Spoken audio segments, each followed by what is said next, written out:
What is going on, Shib Army? This is your boy Random Arts coming with a quick video. And on this video, guys, we're going to be talking about Shiba Inu, guys. So I know a lot of people are pretty mad, and I see it within the comment section about Shiba Inu burns, guys. So this video is actually going to be an alternative to burning Shib, guys, because a lot of times people just take a look at the supply but not realizing that the equation is supply and demand.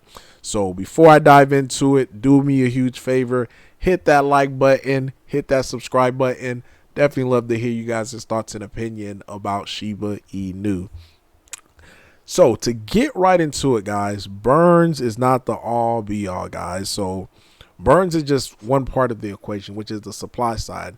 In order for us to see like super big price action on Shib, you need both. You need supply to start shrinking, or at least what's in circulation to start shrinking, as well as adding demand, which is volume. A good example of this, of a token that's been burning their token since 2021, is Baby Dogecoin. And yet, look at the price of Baby Dogecoin, guys. Even though it's been burning its token since 2021, guys, the price of it haven't really done anything. So burn does not just automatically define as good price action, or price action that's going to cause you guys to be a millionaire. Because a lot of it within the Shib ecosystem is a lot of people that are degen, never invested before, or have typically not that much knowledge when it comes to investing. And it's not even a slight, because again, I used to be ignorant. I used to not know some of these stuff, and it came through experience. You know, been in the market since 2016 as far as trading crypto, and now through those years I'm able to see and just see what's the formula about, like, you know, being able to see a successful project. So while burns is important for Shib, it's not gonna automatically just cause the price to go parabolic. So I think with Satoshi Kusama, and I know some people are just anti Satoshi, and normally those people who are anti Satoshi is the one that bought Shib during this hype, during this run right here. So a lot of time with just human psychology, you're down bad, you're looking for a way out, and you think that burns is the only way because you heard a YouTuber say, hey, Shiba Inu could get the 1 cent because if it burned this supply, and automatically boom, they, you know.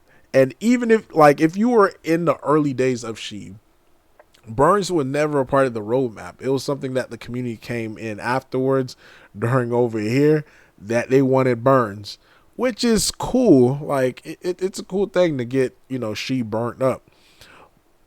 But again, if you're not getting demand on Shib and you're just burning it, then it's really not going to help the cause of what you think it is. And again, it's mainly people, because the Shib ecosystem is split into two right now.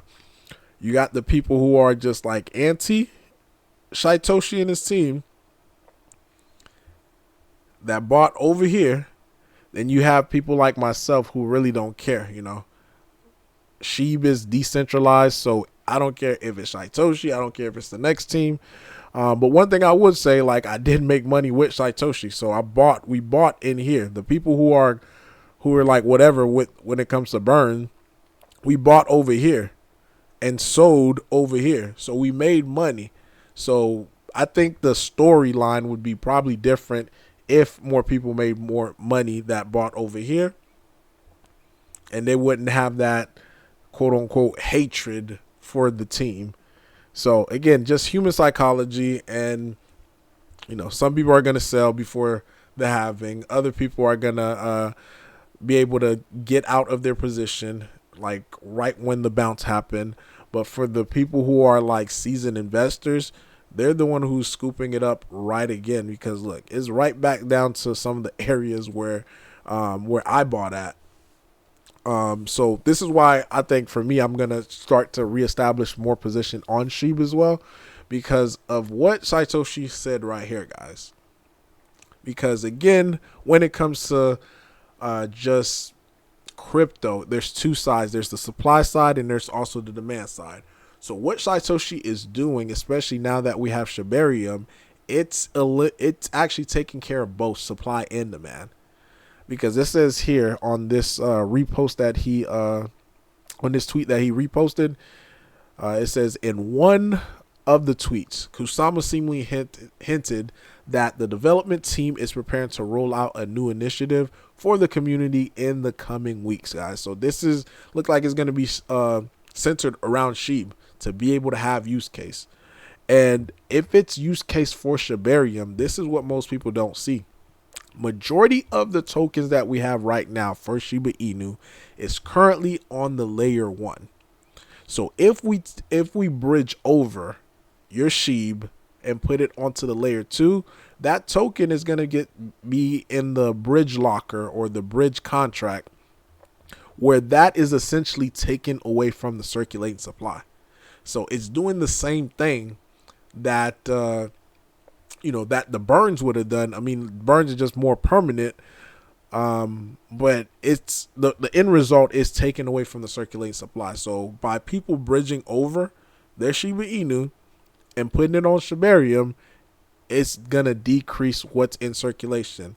Now I know some people are gonna, if this start happening, more people are gonna come to CoinMarketCap and look at this and be like, oh, it's not working. Don't look at CoinMarketCap for any type of data and this stuff. You got to check it yourself. But here's the contract right here, ending in A4FA. As it currently stands right now, 17 billion Shib is on the layer 2, and I was able to verify it through right here. Here's the contract where it mints it out for Shib, 17 billion. So from the current supply that we have, you could subtract 17 billion from it.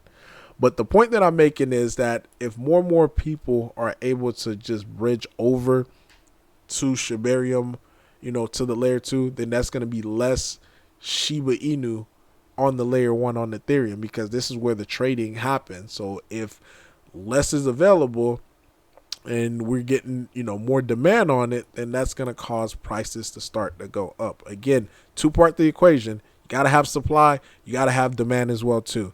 And the reason why 17 billion is onto the layer 2 as well too is not just for just random reason. Is due to the fact that you have projects like this NFT project that's on Shibarium. Look at the amount of volume that it just did. 65 million Shiba Inu that's been traded, which in my opinion is just, it's not bad just for one project. So imagine when we start getting everything continue to roll out on Shibarium.